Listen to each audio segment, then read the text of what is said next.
everybody. It is Wednesday, September 23rd, day 10 of this adventure.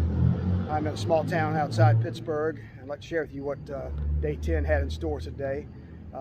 It was supposed to be a day of rest. I didn't rest a whole lot. I rode around downtown Pittsburgh and then rode south side where I was staying last night and explored the city a little bit. Then I got a ride up to the Panhandle Trail, which is in West Virginia. It's about 30 miles long, and I rode part of that to the dead end at Weirton, West Virginia, and wanted to cross over to Steubenville, Ohio, but there really wasn't any place to cross.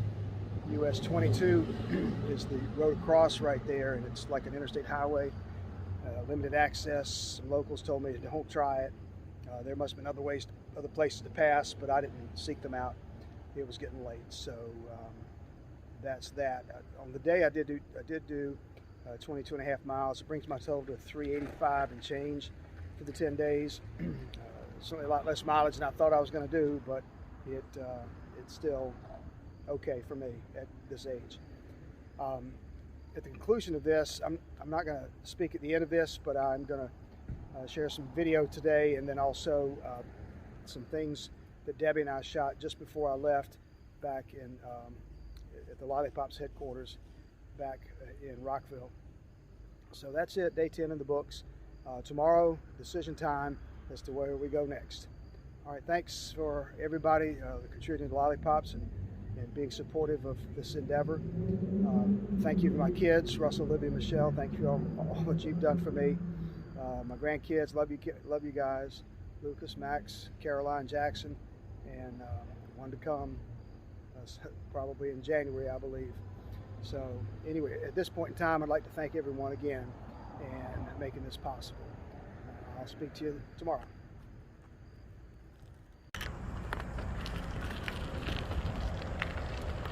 Well, hey everybody, it is Wednesday the 23rd of September. I've spent some time today on this so-called rest day riding around downtown Pittsburgh. Caught a ride up here to the Panhandle Trail near Weirton, West Virginia, and just came out to ride for a while. Now I gotta tell you what, I have no weight on the bike, no buggy to pull. It just feels so much different, so much freer. Anyway, a little bumpy here.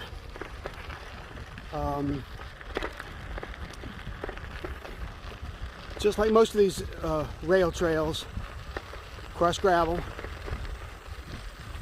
This one's a little bit bumpier than, well, no, I take that back. C&O took the cake. What's great about these rail trails, though, is they provide a place to ride away from traffic, usually in beautiful settings. At least gives you some peace and solitude as you ride. So I'm gonna ride this for a while. Check you later. Well, I can tell you I've been officially spoiled by the Gap Trail. Relatively smooth surface, following the river most of the way, and then the C&O following the Potomac. But here on the Panhandle Trail, there's some nice spots here too. Just pulled in this spot right here, a nice little creek. And they got these rocks and benches. It's a nice relaxing place to be. The problem on the Panhandle Trail is the surface is rough. It's not packed down, it's loose. Here you go. It's loose, bumpy. Oh, and there's my naked bicycle today. Minus the burley, minus the bags. She's lightweight, ready for speed today. All right, check you later. Well, I came across this little stop here on the Panhandle Trail. Rope swing over the creek. I don't know how deep that water is, but I guess you could do that. It doesn't look too deep, or deep enough rather. And check this out. You believe it? There's even a diving board here. Come on, man. I wouldn't go head first here. Of course, here's how you climb up. Grab the rope and swing out over the creek. It's a pretty cool place. However,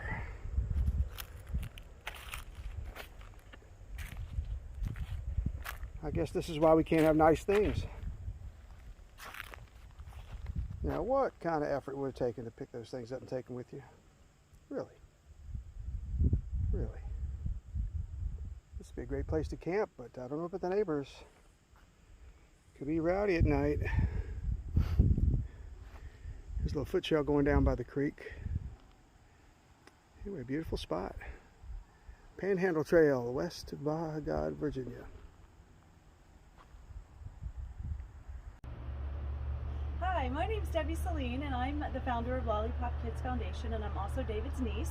And we want to just show you guys a few of the items that we give out to children, because when people think of durable medical equipment, they just think, or equipment, they think of just wheelchairs. So we want to make sure you guys have a full understanding that a child that has severe and profound disabilities doesn't just need a wheelchair, they need a lot of equipment to make their lives, you know, comfortable and make them more independent. So for the first thing I want to show you today is a gait trainer.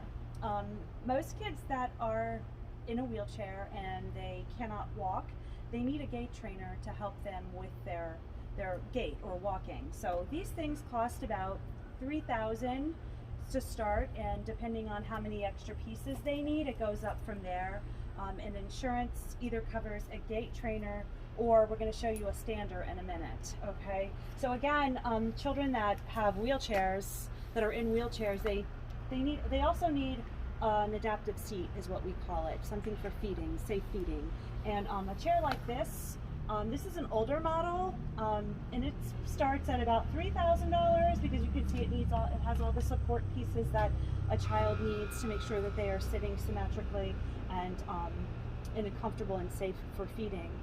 Insurance typically doesn't cover these if they already have purchased a wheelchair, because they believe that a chair is a chair and children shouldn't sit in a wheelchair all day long. So these are very important for the daily life of children with disabilities. Okay, the next thing we have here is a stander. This is for a very small child that hasn't yet been able to walk.